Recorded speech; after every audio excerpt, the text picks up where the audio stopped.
Now let's get into Without your book a little bit. So let's discuss your concept of the three wells of screenwriting. Okay, cool.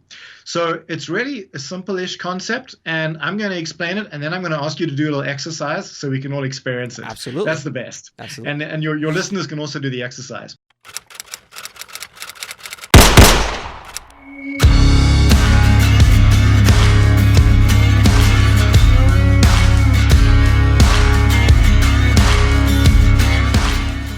So it's really simple. As I was saying earlier, when we're creating, we're facing this flashing cursor of infinity, which, and we've got to, when we write, we draw from three wells within us. This is what happened to me is I've kind of been teaching this for a very long time, screenwriting, and I've taught it in the very traditional form. So I've taught, 3-act structure, writing major turning point documents, and I've looked at all the kind of theories of writing, but a lot of the kind of theories of writing in terms of structure, etc., is once you've written the thing. You've got something out there. Now you can structure it. Or in the pre-planning phase where you're doing a lot of planning, you get stuck in the plan forever and ever. But when you're facing that flashing cursor and you got to write something, what's happening in that exact moment of creativity?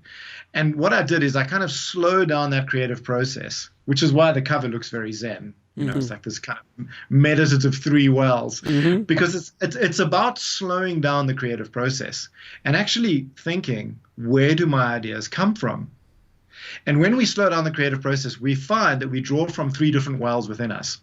And the first one is what I've called external sources wells. This is all the movies you've seen, any media you've consumed, anything that you've watched. That's the external sources well. That's the well number one. Then well number two is your imagination well. You just kind of make it up. So it's like a lightning bolt from above. It comes down, bam, and whoa, where did this idea come from? Oh, it's unique and original, and you write it. And then the third well is your memories, your unique lived experiences, which you can draw from. And I think from what I can see from some of your work, you draw a lot from the memory wells. I've seen some of the features you wrote. There's a lot of memory stuff. You've just told me about something else, which is certainly coming from the memory. Yeah. And those are the three wells that we draw from. So to experience those wells, and the idea with the book is that there are about 29 exercises. I call them exercises. They're also experiences and explorations more than exercises, which you use to dig these wells deeper. So the idea is that you're never stuck again, because you can draw from these wells at any point when you're facing that flashing cursor. The idea is you don't really face writer's block anymore, which is, the ideal aim of the book, hopefully. And also that you can draw ideas that are unique to you, that you as a writer can only access. And through drawing from those wells, because they move you and they resonate with you, once you put them on the screen, they'll resonate with the audience. And so this all sounds rather abstract, and the best way to experience it is to do an exercise. So are you up for an exercise? I'm all about it. Awesome. Okay, good. Fantastic. Cool. So the best way to explain it is to do one of the exercises in the book, which is, I call it the graveyard exercise, also known as, I think you guys call them cemeteries more than graveyards, I think. In South Africa, we call them graveyards. Cemeteries, cemeteries. Cemetery. Okay, cool. So we can call it the cemetery exercise. And in this exercise, I ask people to think of, first of all, if you have to write a scene, right? So it's exterior cemetery, say, day. And you're sitting there, and the first thing you think about, so don't think about it, just any images that pop into your head when you say cemetery scene. Just list some for me. What comes in a cemetery scene? Zombies popping out. Okay, zombie popping out. That's your imagination. Well, it's great, but you went straight there. Yeah. What else? Cemetery. If you want to go into the memory stuff, when my grandparents. Don't go there yet. No. Okay. Just keep first things that pop into my head. Okay. I love the fact that you went to the imagination well and the external and the memory well first. But like generally, if you had to write a scene, for the images that come to mind, if you think about it, you have to think about a theme. So I'm going to go zombie. Zombies coming out of the graves. This is all very trite, and we've seen it a million times. But I'm just going to throw it out there. Yeah, go for it. Zombies. There's a little girl walking around, and a zombie grabs her on the leg, and she's yelling. And then the hero comes in, who's not a really hero. He's kind of like he's just a normal dude thrown in a weird circumstance, and all of a sudden zombies are popping out, and he's got to grab it and help this little girl who he doesn't know, and the mom's already dead, who was visiting her dead husband. It's all crazy. So I'm just rolling up. So that's kind of like that's. Okay, cool. That's fantastic. So what you're doing there, I love the fact that your imagination is going, but a lot of people, when you say like cemetery scene, they're going to say like, trimmed grass, moss on graves, raining maybe it's raining, there's umbrellas. You created a story, which I love, and we'll get into that. But that's cool as well, because you were tapping into other zombie type movies, so your mind went to the movies that you've watched maybe, and the movies that you love, which is, clearly horror. And so that's what you filled your external sources well with. So what's quite interesting there is, normally when I say the cemetery scene, people will say things like I've said, trimmed grass, grave, maybe someone reading from a little Bible, a little group of mourners standing around the grave with one person standing aside. So there's all these movies we've seen, and our mind's been sort of colonized in a way by all these external sources that we've watched. So when we write a scene, especially if you have to write quickly, you just kind of draw from that stuff. And that stuff it's unique to you in some ways, because your external source as well is full of zombies and. Well, yeah, that's the first thing that came to my mind when I thought of a graveyard. I was like, well, zombies, obviously. Of course, obviously. So that's what you filled your external source as well. It's like all these horror stories, which is why your external source as well is kind of unique to you as well. But that's the external source as well. So now we're going to try something different. And this is the next well, to try and experience this. And I want you to notice what it feels like drawing from these wells, because this book is very experiential. So you kind of experience these wells when you read the book. So that was the first well. It was quick. It was easy. The ideas came. It was just kind of popping out. Let's try the next well, which I call the imagination well. So now I want you to imagine a graveyard, totally made up. See if you can do that. A totally made up graveyard? Yeah, something that you're just making up. Anything, images. It can be a scene in a graveyard. It can be anything. Just totally made up, just invented out of the blue. A graveyard that has been designed by Leonardo da Vinci. So all the architecture around it, the gravestones are all in that kind of Da Vinci style, design. It could be very peaceful, where people are walking around, enjoying the park-esque kind of things. The grass is trimmed. There is nice moss. The way people are dressed could be a little bit more unique than you normally do, which would be lean towards the Da Vinci design. I'm just using the core idea of the Da Vinci design, and then kind of make it a world around it. And fantastic. That's kind of like what Alec, you're a natural at this. It's actually quite. I've done this exercise often. People really struggle. You just like slide into each one. Anyway, so the what you've done there is quite amazing. Is you've tapped into your imagination well. Most people, when you say, so I'm hoping that your listeners are also doing this when we're doing this. So if you guys are listening out there, hopefully you've done the external sources well, and now you're trying to imagine a unique graveyard. A lot of people struggle with imagination because they feel like suddenly they're being almost tested. They're like, oh, is my imagination good enough? Have I imagined something unique? Oh, and there's a lot of pressure on us. And our imaginations are often like suppressed, and we've been told, like when we were kids, like stop imagining, stop playing. So people don't really access their imaginations that easily. But what you've done is something quite cool. You've taken an idea, which is Da Vinci, and you've taken graveyards, and you've collided them together, and you've sparked off this whole amazing idea of like Da Vinci's graveyard. And what's cool about that is in the book I talk about this thing of colliding ideas. So you've jumped ahead again in a way. Sorry. So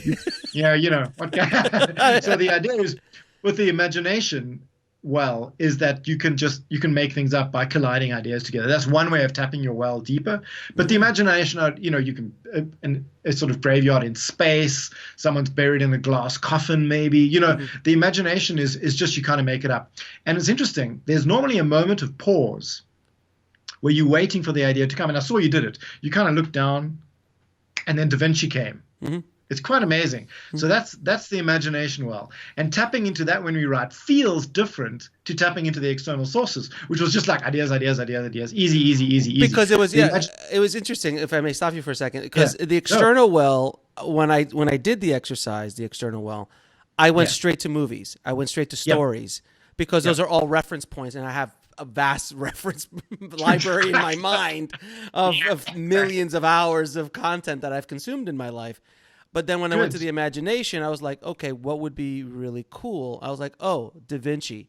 I've never seen that before. How about an entire graveyard designed by Da Vinci with those kind of insane designs he did, and then colliding those ideas? It just automatic. And the one thing I want to touch before we move forward is, and you said this, which I think is something that everyone needs to listen to, is when you said like most people get tested, they feel like they're being tested, or they feel self-conscious about it. I've now gotten to the point that I don't give a crap anymore. Yeah, so I don't care. I mean, doing a podcast, doing what I do with Indie Film Hustle, I get bombarded with negative and positive all the time. So I just don't care anymore. I've gotten to that point in my life as an artist. I'm like, I don't care what other people think. I'm just going to do what I want. But if you would have asked me the same concept 5 or 10 years ago, I would have had much more difficulty, and I would have been much more guarded with how I put things out. So it's releasing yourself to become free. It's so helpful. Absolutely. One of the things in the book I talk about as well is play and just have fun, and when you see kids playing and they're just imagining stuff, they're just going, I'm like, what is this world you're creating? That's the kind of ease with which they're creating, because they haven't been like, shut down by all this judgment and negative energy and like, things that's just like, you feel the world's assessing your ideas. Whereas I can see you don't give a crap anymore. You're just going to do it. No. I could see that was great. That's well done on reaching that phase in your life. You are clearly an evolved filmmaker. I try, man. It's not easy sometimes, but I try at least. Tell me about it. Anyway, so I'm just going to go on to the last well, and then we can talk about more things. But so the last well, and again, this is an experience. So again, I want your listeners to try and experience this. Is the memory well? Now, this well is, I want you to try a graveyard exercise or a cemetery exercise, and I want you to scan through your life and think about graveyards or cemeteries you've actually been to, and think of some images or people or encounters or stories that have taken place there. Anything coming to mind? Oh, absolutely. When my grandfather passed, which was a very difficult time for me, and I was at a cemetery, and he actually got into the mausoleum, and I'll never forget the sound of the coffin being dragged over the concrete. They had a plastic kind of like tray, and then they put the coffin on it, and then they slid it in, and the sound is still in my in my head.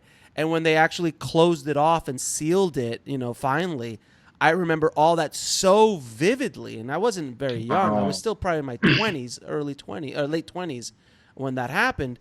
But I still remember it so vividly, and the emotion that I was feeling that day, because it was such a powerful thing. But I can sense it. I can smell it. I actually remember looking in before they put him in. So when they opened it, I looked in the hole, and I saw the concrete hole before they put him in, because I was curious on what the final resting place of my grandfather was going to be like. So that's a memory. That's a straight memory. That's amazing. I love it. That's, this is the feeling. Can you feel, right? I don't know, that suddenly the emotions are in the room, that there's like, and like things are moving, and there's like, this is this resonance that I talk about in the book. When we tap into our memory wells, we create scenes that are just unique, and they resonate with that memory, our unique memory. And interestingly enough, you've jumped the gun here, because you're talking about the sounds. And what happens when we write from our memories is that we can activate all our senses. And of course, film is all about senses. It's about the sounds. It's not just about writing, the visuals. It's about trying to paint a scene for a reader and eventually for an audience that's got all the senses activated. And so what I do in the book as well is we talk about memory writing and the senses. So we've got these 5 senses activated, and you've got the sound that stays with you. And I mean, can you imagine trying to, even as a filmmaker, even if once you've written the script, trying to describe that sound as it scrapes in, with the plastic on the concrete. Oh yeah. And that's just a kind of unique, fresh take on a graveyard scene, right? So that's what the memory well gives us when we write. And you can see in the book, I do tend a little bit more towards the memory well, because I think people are really afraid of tapping into that. But that's the well that's really unique and has got some really, really fresh things in it, and some really, really exciting stuff that you can draw from. So so that's it. So those are the 3 wells: the external sources well, other movies you've seen; imagination well, you make it up; memory well, you tap into it. And what's really important to remember is I'm not saying that you got to write a scene about your grandfather's passing. Sure. You may want to, but at the same time, if you're writing a scene where a superhero is, I don't know, maybe Superman's died and they're burying him and you got to write the scene, you can still tap into that memory and just have that sound of the thing shifting into the concrete. And if you draw from that one moment and stick it in your feature film script, it's going to pop. And someone reading the script will go like, whoa, what is that? That's unique. That's fresh. That's interesting. So you can draw from your memory well and stick it into any kind of thing you're writing, which is quite cool, actually. You don't have to write your story, and that's not what I'm really getting at with the book. Right. It's that you can draw from all of them. So you can write a zombie movie, except in the zombie movie, suddenly you're taking the sound and you're sticking it into the zombie movie, and suddenly you've got this unique moment. And I also really loved what you shared about the like looking into the grave before it went in. That moment just seemed really fresh and interesting to me. And so that's the kind of power of writing from the memory.